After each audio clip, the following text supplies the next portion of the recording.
الحمد لله رب العالمين وصلى اللهم وسلم على نبينا محمد وصحبه أجمعين ودرسي صدحات يا كتاب كان مفتاح دار السعادة للإمام ابن القيم رحمه الله فرها قريقة راحة بإذن الله تبارك وتعالى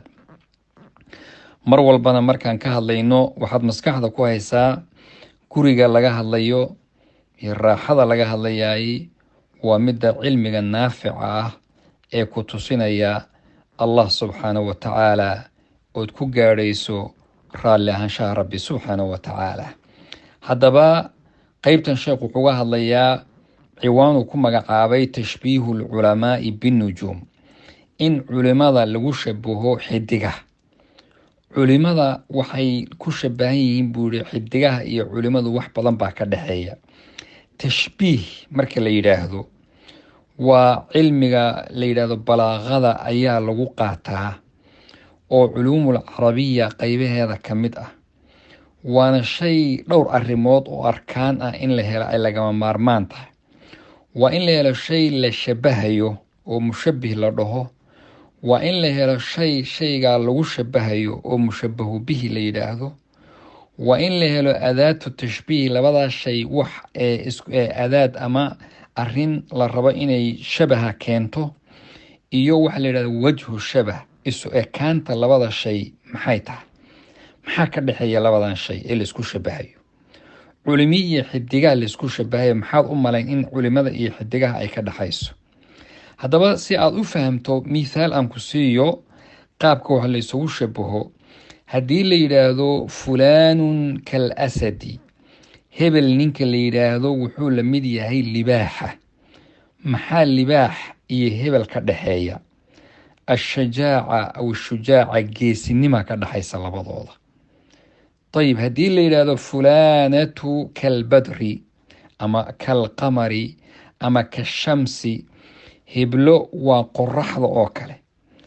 waxa ka dhexeeyay waa caddaanta weeye haddaba si aad u fahamto culimada iyo xidigaha maxaa ka dhexeeya tashbiihu lculamaa'i binnujuum dhowr arrimood baa ka dhexeeya waa marka koowaadee faliana annujuuma yuhtadaa biha fi dulumaati albari waalbaxr nujuumta ama xidigaha waa lagu hanuunaa oo hanuunka la wadaayo ma aha kii in diinta lagu fahmo oo dee hanuun noocaasa waxaan ka wadnaa waa wax lagu garto markaad mugdiga aada maalinta joogto ama mugdiga badda ama beriga aada joogto mugdiga maalinta aan dhehayna markaad beriga oo iyo baddaba lagu dhex jiro waxa qofku raacayay waxay ahayd waagii hore in xidigaha la fiiriyo rabbina subxaana fi suurati naxli wacalaamaatin wabinnajmi hum yahtaduun marka taasaa dadku raacaa walidaalika ayaa waxaan xusuustaa waagii hore markii dadkeena reer baadiyaha ah reer magaalka unba hadda xidigaha iyo waxaan idhahdaa iyaga waxba uguma fadhiyaan laakiin reer baadiyaha wax badan bay xidigaha ugu fadhiyaa oo waxay ku kala gartaan habeenku xilliguu marayo oo waxay ku kala gartaan suxuurtii in la gaadhay oo awrtii la dhaamin lahaa iyo xilligiiba iyaga lagu kacaa oo reerku markuu guuri xidigahaasa la fiiriyaa oo marka habeenkii iyo waxay tahayba taasaa lagu kala fahmayaa ayib wakadalika alculamaa culimaduna marka iyagana waxaa lagu hanuunaa fii dulumaati aljahli washaki jahliga iyo shakiga markuu jiro waxa uu xanuunshaayay waa culimada wey kadalika alculamaa culimadu waxa annujuum aan dhehay xidiguhu waa ziinatan lisamaa samadan aan u jeednay iyo haddaad cirka fiiriso waxa qurxiyaay waa xidigaha wey bal gudcur markay tahay arag mugdi laakiin markay xidiga jiraan cirku waa qurux wey walidaalika rabbi subxaana fi suurati lmulki waa kii lahaa walaqad zayana asamaa addunya bimasaabiixa wajacalnaaha rujuuman lishayaaiin qeybta hore aayadda haddaad fiiriso walaqad zayana asamaa addunya bimasaabiix samada waxaanu ku qurxinay masaabiix waxa weeyaan waa xidigaha ilaahay ku xidhay culimadiina iyagana waa ziina lilardi dhulkiiba iyagana lagu qurxiyey ayib midda kale xidigihii waxaa weeye rujuuman lishayaaiin ama rujuuman lishayaaiin